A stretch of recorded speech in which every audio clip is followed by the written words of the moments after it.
মধ্যমগ্রাম সারদাপল্লীতে অবস্থিত ঐতিহ্যবাহী জাগ্রত মন্দির একান্ন কালীবাড়ি মন্দির এবং জয়শ্রী ঠাকুর রামকৃষ্ণ সেবাশ্রম, যেই মন্দিরে মায়ের একান্ন রূপ নিত্য পূজিতা হয়ে থাকেন।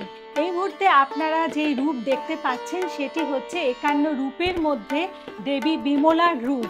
এটি মুর্শিদাবাদের কিরিটে শক্তিপীঠ কিরিটে গেলে পরে আপনারা দেখতে পাবেন এবং বিশ্বাস করা হয় যে এখানে মায়ের মুকুট পতিত হয়েছিল।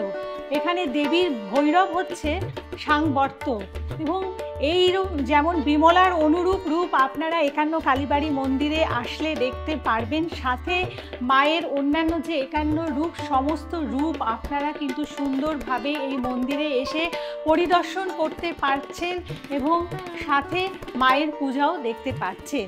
এবং তার জন্য আপনাদের এই মন্দির প্রাঙ্গণে পৌঁছে যেতে হবে সপ্তাহের যে কোনো দিনে সকাল 10টা থেকে দুপুর 2টোর মধ্যে বা বিকেল 5টা থেকে 8টার মধ্যে। আর মায়ের পুজোর মাধ্যমে প্রস্তুত করা হয় যে বিশেষ দৈব প্রতিকার, সেই প্রতিকার পেতে হলে আপনাদের আসতে হবে বৃহস্পতিবার বা শনিবার দিন সকাল 10টা থেকে দুপুর 2টোর মধ্যে।